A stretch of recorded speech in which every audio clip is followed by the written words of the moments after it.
Agora, Mark, o Diogo colocou um ponto importante nessa discussão, né? O costume das pessoas, que essas aglomerações que acontecem à noite podem agora acontecer à tarde, né? Qual é o efeito prático, na sua visão, desse toque de recolher que não é lockdown? O efeito é zero, Paulo, e eu explico por quê. Boa parte da mídia está vendendo essas novas restrições do Dória como novidade. Mas não é verdade. O Paraná adota esse mesmo sistema de toque de recolher entre 11 horas da noite e 5 da manhã desde o dia 2 de dezembro. E ele vem sendo prorrogado desde então. Sabe o que aconteceu? Os casos aumentaram aqui no estado. Tem aqui os dados. No dia 2 de dezembro, o Paraná tinha 1.138 internados em UTIs particulares e públicas com Covid-19. Hoje, dia 24 de fevereiro, o Paraná tem 1.471 internados em UTIs particulares e públicas com Covid-19. Ou seja, os casos aumentaram mesmo com essas medidas restritivas durante a noite. A prova que o lockdown não é visto por boa parte da população como solução é que o governo de São Paulo tenta rebatizar a medida. Na coletiva, o João Dória fez questão de reforçar que a medida não é um lockdown ou não é um toque de recolher, até pediu textualmente para que os repórteres que lá estavam refizessem suas matérias. Vejam só vocês, o Bolsonaro frequentemente é tido como o censor-geral da República, mas o governador de São Paulo, hoje nessa coletiva aí que o Diogo se referiu, pediu textualmente para os repórteres que fizessem a leitura que ele considerava correta das medidas apresentadas. Temos um editor-geral da imprensa brasileira, tanto que a Folha de São Paulo colocou lá essa coletiva como confusa. Foi muito mais do que confusa, foi autoritária, inclusive perante aos jornalistas que lá reportavam os fatos que estavam sendo anunciados.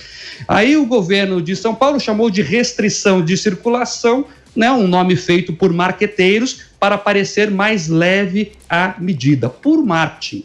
Tanto é verdade que, apesar desse nome mais brando, digamos assim, foi anunciado que vai ter uma força-tarefa em moldes militar para fazer a fiscalização.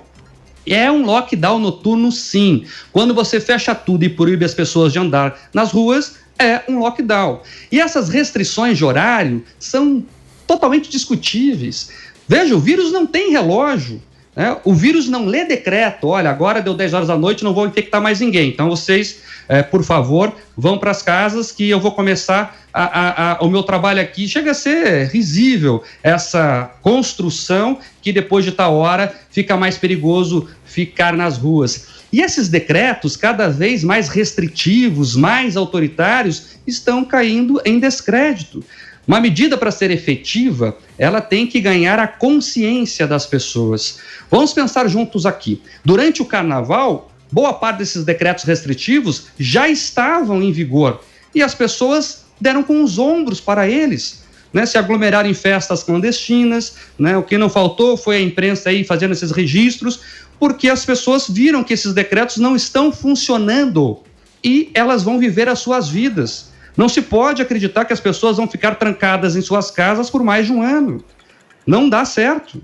E não é verdade, como o Diogo vende, que há um consenso universal que o lockdown funciona, que os cientistas dizem isso. Não é verdade, Diogo. E eu destaco aqui, por exemplo, um estudo do professor de medicina da Universidade de Alberta, no Canadá, Ari Joff. Ele era a favor do lockdown, Diogo. Depois, quando foi fazer a análise das medidas práticas, né, do que o lockdown trouxe de verdade, ele voltou atrás. Ele refez o seu artigo dizendo que o lockdown não é eficiente e que só gera medo e efeito manado nas pessoas. A Bélgica fez um dos fechamentos mais restritivos do mundo.